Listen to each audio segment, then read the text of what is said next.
این شکر است که تو را خلیل و موسی و عیسی و محمد تلقی می کنند. بندگان شکرگزار بودند.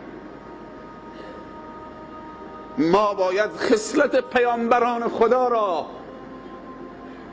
به خود بگیریم و اونها جز تشکر واقعی از خداوند و اعتراف به تقصیرشون در مقابل این تشکر واقعی چیزی دیگر نداشتن و اعتراف به تقصیر شکر را کامل می‌کردند.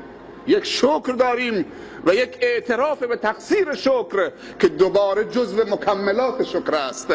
اگر شکر کامل نمیتوانید به خدا بگو خدایا این بضاعت من هست، این در توان من است، تو بر من منت بگذار، همین ناقص رو از من قبول بفرما. اگر خدا قبول نکرد بعد پشت به خدا بکن.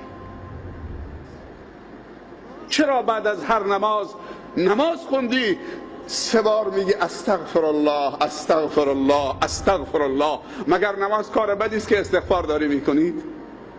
شما میخواهید نماز ناقصتون رو با معذرت خواهی که خدایا نمیدونم این نماز شایسته تو هست یا نه، این ذکر من شایسته تو هست یا نه، این تلاوت من شایسته تو هست یا نه. شما میخواهید با این 3 بار معذرت خواهی شکرتون و نمازتون رو کامل بکنید و به خدا عرضه بکنید، نه اینکه این 2 رکعت نمازتون رو به رخ خداوند بکشید. نیاز ما تشکر از خداست.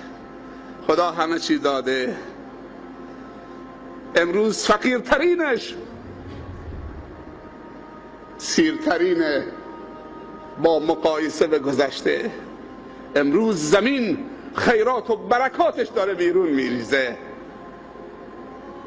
هر چی زمین داره در آخر زمان بیرون میریزه. عروسی فقیرم شرکت میکنی درش اسراف میبینید. عروس خانم فقیرم 20 دست لباس تو چمدانش هست.